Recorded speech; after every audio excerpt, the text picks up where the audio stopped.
Well, hello and welcome to my channel, Mistakes Were Made.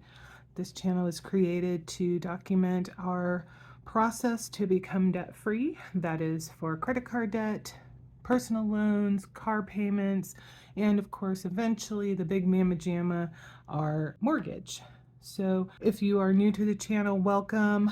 You may want to check out our debt confession video, which is the first video we did, to kind of get a little bit of background. If you have been with us before, welcome back. We are going to do a review of the second half of November and how we have done with our processes. Today, or right now, we're looking at the calendar. So I try to make sure I'm noting any money flow that we have, whether it's coming in or going out. I find that even though I'm looking at it in the checking account online, it really kind of brings it home if I also physically write it down, and particularly on the days that it happened, things like that. Here, I am also keeping track on a weekly basis of how the credit cards are fluctuating. Really, these shouldn't fluctuate more than just the payment that we're making, the minimum payment. So there's not necessarily going to be a lot of change throughout the month, at least at this point. And to that effect, I'm not expecting these numbers to be any different for the end of this week. So as I mentioned, we are recapping the second half of November. Obviously, we still do have we have a week left, but I'm not anticipating that we are going to have anything out of the ordinary occurring. We do have a few items that are in our budget that are left to come out, but it should be a fairly quiet week. Of course, life is what life is, and they don't call it unexpected for a reason. So, there's still a possibility that what we've calculated and figured out will not be 100% accurate because something could happen at the end of this week. But that is enough for the calendar. And instead, we are going to look at where things stand. So, as of today, the amount associated with the 16th through the 30th is currently $17.51. And the reason why I don't know what that goober is. The reason why I phrased it that way is my partner's paycheck came in on this Friday, but that money is to be used for our costs for the first half of December. So I am not keeping that money in this particular calculation. So this is all related to what income we brought in or money we still had in the account, because I am trying to keep a $200-ish buffer for the 16th through the 30th. So we still have some monthly costs. These are budgeted costs. We have payments to go into savings, as well as our internet and our cell phones. So that's still left to come out. Not expecting anything else. So with that in mind, that would drop us down to $14.27. I want to keep a buffer of $200, which drops that to $12.27. And so the expectation is to move $1,200 into savings. I like to have these nice round numbers. And of course, this extra 27 would essentially just become part of the $200 buffer. But I think this is a good point to stop and kind of talk about something that a couple of people have mentioned in the comments, and they were kind of on the lines of, hey, you're not making a lot of progress on your credit cards. Why aren't you paying more? You're not going to get out of debt with the payments that you're making. And I think part of it is that people may not have seen other videos, or they're not familiar with the situation that we're in. So very, very, very quick recap on that. Essentially, my job is going away. I do not have a firm date on when that's going to happen. we have been in this process, starting our debt reduction thing, since October. And essentially, for every month since then, it's been kind of up in the air as to whether we'll have a job, for the next month. So we're kind of going paycheck by paycheck, month by month, as far as whether I'll have a job or not. And unfortunately, the communication levels are not great at the company right now. I mean, they've gone into bankruptcy, so that, I guess, shouldn't be too surprising. But for right now, I am, of course, working all the way through the end of November. Right for now, the idea is I will be working through the end of December. Things could always change. And I would say it's probably 60-40 as for me to be working through the end of January. February seems to be not on the table at all. So at the very latest, I would expect I'll lose my job by the end of January. It could be sooner, but I'm not anticipating February is going to be in the picture. So because we are in that situation, instead of taking, these overages, because when we're doing our budget, we are not budgeting it down to zero because of the situation we're in. We have outlined what we need to pay each month, the required things that we need. So we've got our cash envelopes to cover certain things. We've got our credit card minimum payments that we're making. We've got our mortgage that we're paying. And of course, the monthly cost, car insurance, gas bill, electric bill, those sorts of things. And that's kind of our budget. So right now, between my and my partner's wage, we do make a decent amount more than what those costs are. And we are not allocating those extra funds to anything in particular, so that at the end of the pay period, we can then calculate how much we have left over to go into savings, because we are going to need to rely on that savings during the time from when I lose my job till I get a new one. And obviously, the more we can bank, the better cushion we have, just in case that process takes a long time. I'm hoping it's not going to, but in talking to some of my former colleagues that have either left, well, most of them, they were laid off. The few that did leave on their own accord, they left to go to jobs. Some of them have had decent luck finding something relatively quickly. There is a decent contingent, though, who have not. One of my very good friends, she was let go at the end of July, and she only just found a new job, and not for lack of trying.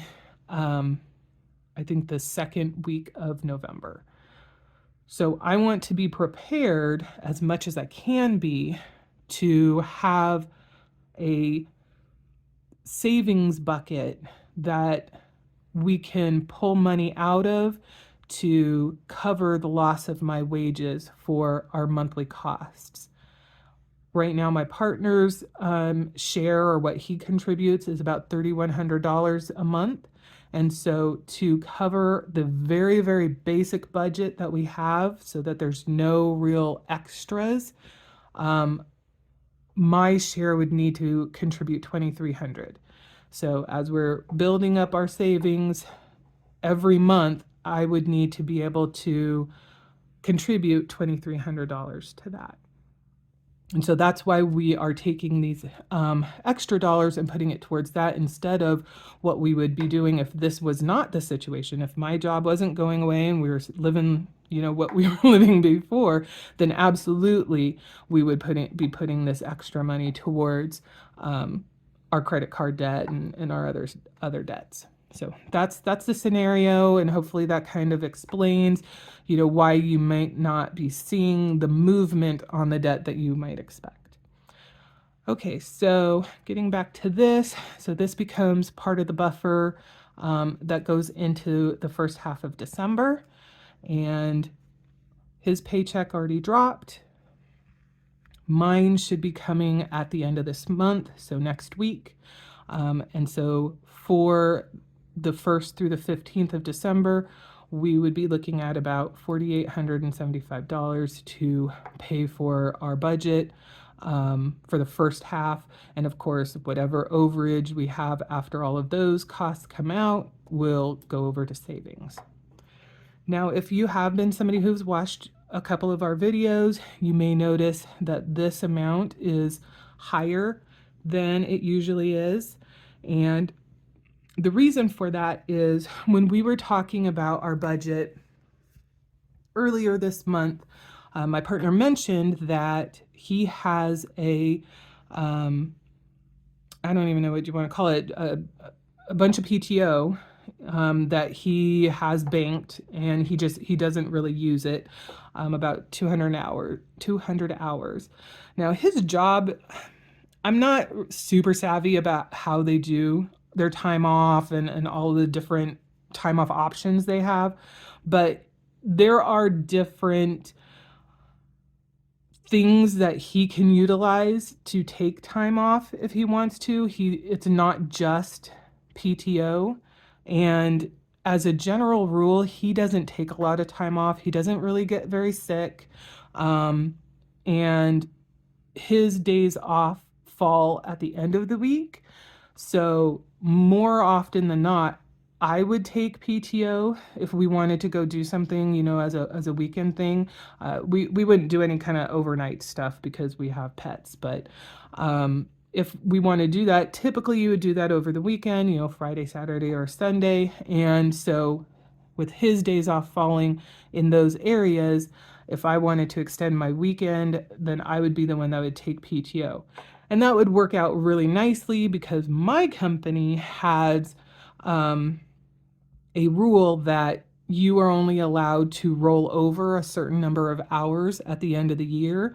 And if you don't use the other hours, you lose them. So, we're kind of forced to use PTO, or else you lose your benefits. So it worked out very nicely, but it also meant that when he would take time off, because he had these other options to use time, or however they do it, he wouldn't really touch his PTO, which he earns every paycheck. So he said, I'm sitting on about 200 hours of PTO, and I do have the option to have some of it paid out. And I don't know if the limit is 40 hours at a time, like 40 hours per paycheck you can do, or what the rules are for that. But he wanted to, make sure that we knew that that was an option. And so I asked him, I was like, well, would you mind turning in 40 hours for this next paycheck? Because we wanted to see exactly what effect would that have on his pay. We don't need him to have done this, not for a financial reason. We're not in a situation where we needed that extra influx of money right now. But I felt that it was a good idea, and he agreed, for us to at least understand, if he used that, what would that mean for our budgeting purposes. So he did go ahead and do it, and effectively it had about an $1,100 increase on his pay. So now we know that's good information for us to have. It is also a finite resource. He only earns a certain amount of PTO every paycheck, and it's not a case of he earns enough that he could pay out 40 hours and reaccrue those 40 hours in a month. So that's not a calculation that works out. So it is a limited resource, and we would only want to use it very, very sparsely, and when it's kind of an emergency sort of situation. Plus, he would have to wait for a paycheck to come out, as far as I am aware. So it wouldn't be an instant sort of resource that we could tap. But it's good to know. It's good to know. So that's where we are there. Now to kind of speak to, the progress we are making in our credit cards, there is a little bit. It's not as impressive as it might be if we weren't looking down the barrel of a wage loss, but it is what it is. So for Amazon, at the start of November, I was at just shy of 5,000. And at the end, we were a little bit over 4,900. So there was a reduction of about 76, almost $77. For our Bank of America, we started at 11,995. It's now at 9,045 for a reduction of 29.50. And we'll come back to that. For Citi, it was at 76.25. 75.25 is where it's at now, so a reduction of $100. Discover was at 10,571. It's down to 1044 or 441, which is a drop of $130. The loan from my mom was at 249 at the beginning of November. It's now down to 24.99, which is a drop of 250. And then US Bank is at 88.54 at the beginning of the month, and it's down to 87.49, or a difference of $105. If you heard, like a little bit of a weird noise, it was probably one of our dogs doing a little kind of grumbly bark. So overall, we were at $46,794 in credit card debt plus a personal loan, and we got down to $43,181, or a difference of $3,612. Obviously, this is nothing to sneeze at, but this is also not normal. So the first thing to mention, these small amounts of improvement are very much impacted by the fact that these are accounts that we are paying interest on. So all of our minimum payments, they only go so far. This account here is one that has a 0% promo, as does this one. This one actually has multiple ones on there. And the reason why this payment is higher, and I talked about this in our last video, is my goal was to pay what I had calculated would be the full amount of the promo that is going to expire the soonest, which is February of next year, so that it would be out of the way. And so that's why this is higher. Now, this statement did cycle, and when I was looking at it, when I look at the APR section, which kind of shows the balance transfer stuff, it still had money showing for that first one. So I don't know if they did something weird with the application of the payment, or if it's just saying you've paid off X amount, but there's still a little bit for this particular statement that is that has interest that's being paid on it or being associated with it. I'm not sure what I'm seeing. And I tried to use their stupid automated chat bot thing, and it wouldn't answer my question. And of course, they don't have anybody who can answer questions until Monday. So I will be calling on Monday to see what insight I can get from an actual person, because I want to verify this payment that I made, has it completely cleared the balance transfer that is supposed to be due at the end of February. Because obviously if they reallocated the funds in some way so that it isn't, I want to make sure we're paying whatever we need to pay to get that out of the way, because I do not want that deferred interest to then be applied back onto the credit card. So that is a to be continued moment of discovery, I guess, to figure out what's going on there. But at least for right now, here's where we're landing, and progress is being made, though it is very small. In the future, I would say for these groups, we'll probably see about $400 to $500 at least until I get a new job. Until that point, I'm not anticipating we're going to see any large payments or a large movement on these debts.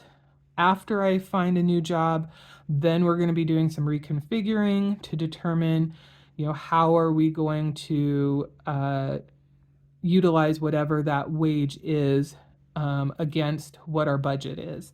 I am basically expecting to see between $15,000 and $30,000 in wage loss just based on the jobs that I'm seeing out there that I am qualified for or that are even being presented. I mean, there's a lot of other jobs that do pay more and pay close to what I was making, but the requirements, I don't meet them. That's not stopping me in certain scenarios from applying, but I'm also not getting calls back. So I'm kind of assuming that they're just, kind of disregarding. So there's that. Now, what I also wanted to do, because we have been doing this cash envelope thing for a couple of months, is I kind of wanted to see where we are with this process. And I want to just say, I get the point of the cash envelopes. I am struggling a little bit with using them appropriately because I have found I am a money hoarder. I don't have problems saving the money and putting it away, but I am finding that if there's a cost that we have a cash envelope for, I'm not necessarily using the money in the cash envelopes. We do have that unallocated amount, and I'm finding myself more comfortable just letting it come out of that, which is reducing the amount that we're putting into our savings bucket, which isn't necessarily great, but taking the money out of the envelopes and then depositing it back into the account, that part of the process is not going the way it's supposed to, from what I understand. So I need to get better with that because obviously I want this to work properly. I want it to work for me. It's still a new process for me, so perhaps there's just something about it that I don't connect with very well, and that might be part of the problem. But I don't know. At least for now, we can go through, and I wanted to see, how much money have we saved in each of these envelopes, so I have a good understanding of what we're working with. So today is 11/25, so we'll see how much we have saved in the envelope for Mom. We've got, okay, 100, 200, 300, 400, 500, 20, 40, 60, 80, 600, 20, 40, 60, 80, 750. And as I recall, I don't know how, again, the process with these envelopes is kind of throws me off sometimes. I pulled some money out a little too early, so I have actually funded some of these envelopes for the first half of December already, even though I would normally wait and pull the money out for them.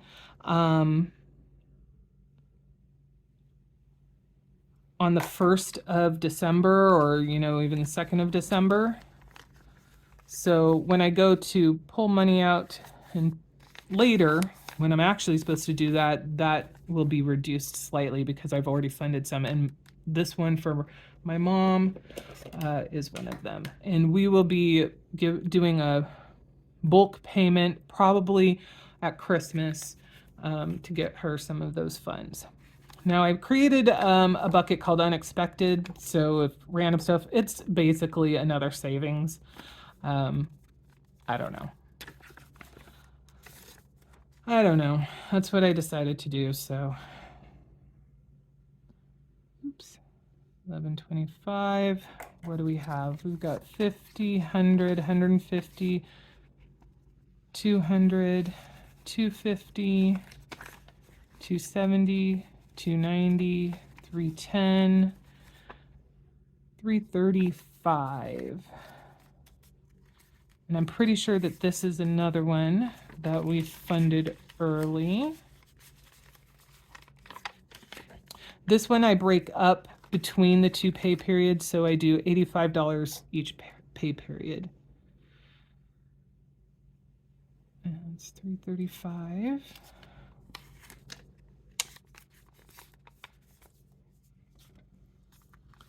Okay, home.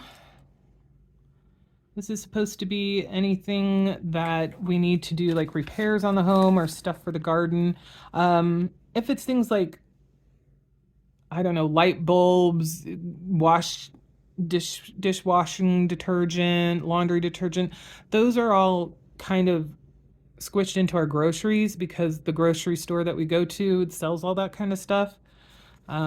So here we've got $5,115. Again, this one has been funded for December already. And that's another thing. For those of you that do these kinds of cash envelopes, do you create a goal that you're trying to reach? And so once you fund it to that goal, you stop contributing to it, or do you just constantly contribute to it? So it essentially becomes an unending, pit to put to throw money in. I'm trying to determine how best to utilize that, and that was something I wasn't quite sure what the typical expectation was, or how people usually handle that. Obviously, if it's better to come up with a goal amount, say 500 for home, and then stop when you get there, you can allocate those funds to other stuff. So I can see the benefit of that. On the other hand, if you just leave it open-ended, obviously you're just continually throwing money in there. And so if you have something that occurs that is very expensive, then you're in a better position to pay for that than if you had stopped at a certain point. So, I can see the benefits for both. Okay, so for this one, this is another essentially savings mechanism. Let's see, we have 50, 100, 20, 40, 60, 80, 200, 20, 40, 60, 80, 300, 20, 40, 60, 80, 400. This has not been funded for December yet. So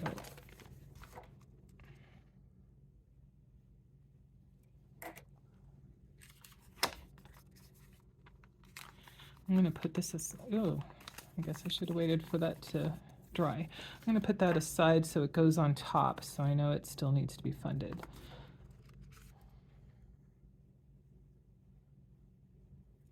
Okay, for pets, 50, 100, 20, 40, 60, 80, 200, 20, 40, 60.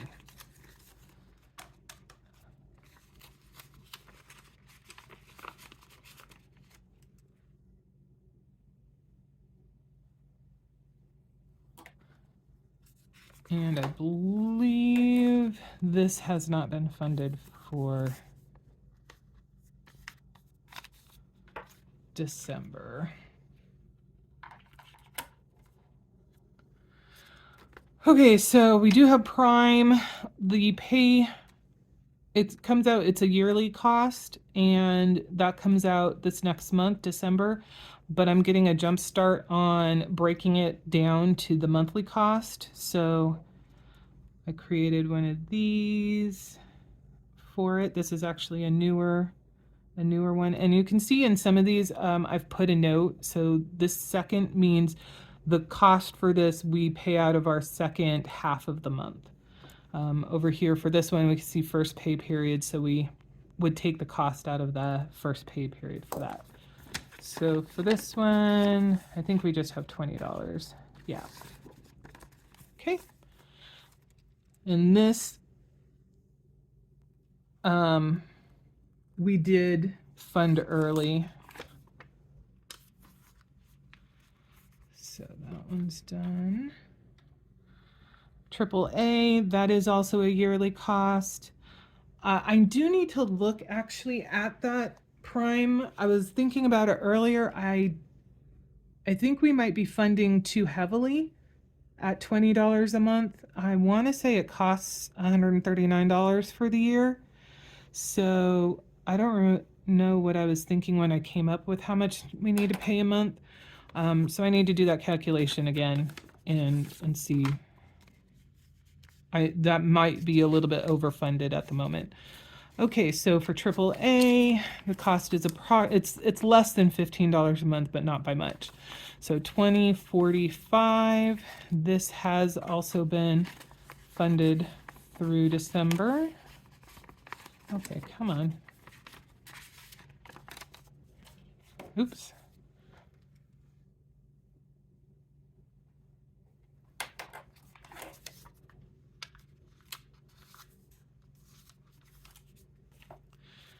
Okay, our entertainment.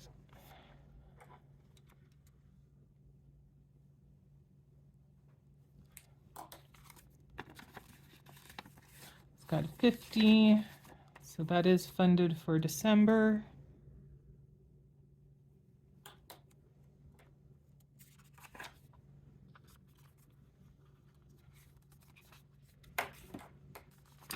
All right, so Etsy income, I actually have $55, and then I should get a deposit coming out on Tuesday for a little bit more.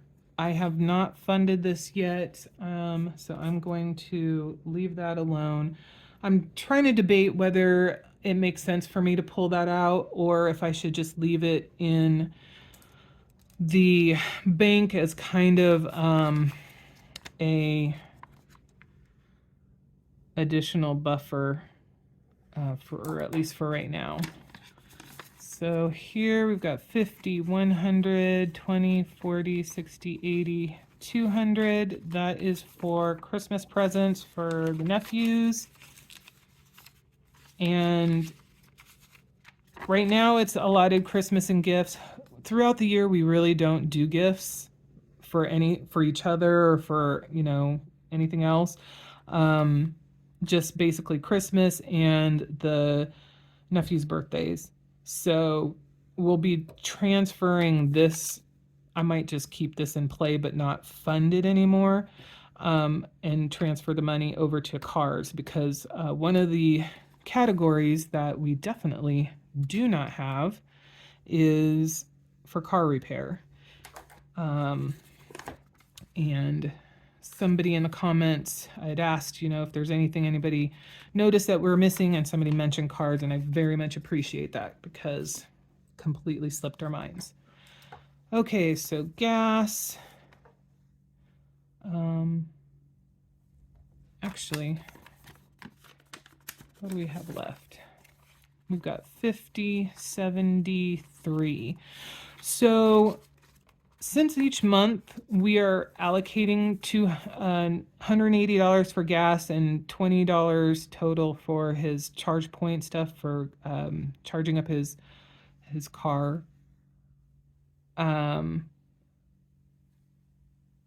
am not going to roll over or bulk up the costs or the money in these. This is actually going to, whatever's left over at the end of the month will go into our leftover fund. So I'm going to leave this empty. It will need to be funded for December, and we do $100 each pay period. So that's how we get to the 200 first and second pay period. It's the thing. Groceries, we fund this. I do it $200 at a time. So first pay period, we'll have 2 weeks of groceries. Second pay period, we'll have 2 weeks of groceries. We still have 1 week left, so we still have $100 in there. Again, same thing for groceries. We are very, very much trying to stay under that $100 a week. And so if there's any leftover, it goes into our leftover fund. If we have any change, we actually have a bank that is chock full of change right now. So at some point I need to figure out how to, or if our bank will go and cash those in without costing us any money. I don't want to use the Coinstar thing and have to have them take a percentage out. But this is funded at least for the end of this month. I'm going to put that on top because we're going to need it for next week. And then what do we have in leftover? We've got $2. I think that was what was left over from groceries this week. It's $2. So we will add that to this. So that's going to put $75 into the leftover fund. Yeah, so 11.25. And this leftover fund is basically, it's kind of another savings, but not really. If there's a section that we have extra costs, but we haven't budgeted it for them, that's where this leftover fund will come into play. So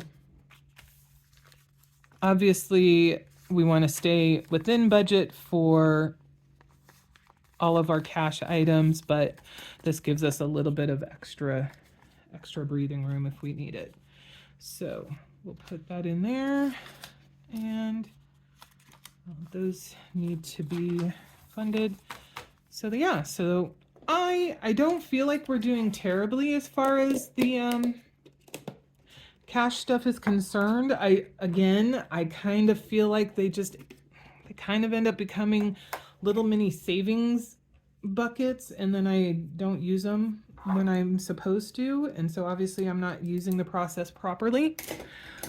So that's where we are. Again, if you have any particular opinions about whether you should create a goal for the particular envelopes, and I'm thinking the ones that you would normally continually fund, like home, pets, those sorts of things. Do you feel it makes more sense to say set a specific goal that you want to reach, $500, $1,000, $1,500, whatever it is? Or do you think it's more beneficial to just have it be an open-ended goal? So you're just continually putting money in, and then as you need to take it out, taking it out, and it just cycles that way. I'd love to hear opinions and thoughts on why you think one option is better than the other, because that'll definitely help us kind of make a determination of what might work best for us, because really I'm kind of open to either option. So that's kind of it. I'm not really anticipating that there's going to be much excitement coming, in the next couple of uploads. We'll go over how we're doing with our budget, what adjustments we'll be seeing in our credit cards as we get through the months. I think the real test and opportunities for something a little bit more complicated to come down the pipeline will be at the point that my job does go away, because then I will be applying for unemployment, seeing what does that do for our budget, as well as the super fun process of hitting the job search even harder than I am now. And of course, once I do find a job, seeing how we are going to incorporate that particular wage and any accompanying wage loss or wage gain, I'm going to try and be positive, into our budget, and then we will be doing our serious debt reduction processes at that point. So thank you for listening. Thank you for watching. I do appreciate the time people take to check in on us, see what we're doing. Same thing about those who drop a comment down in there, whether it's ideas, suggestions, or just to say hi. All are welcome, all are appreciated. And I guess on that note, I'll see you guys in the next one.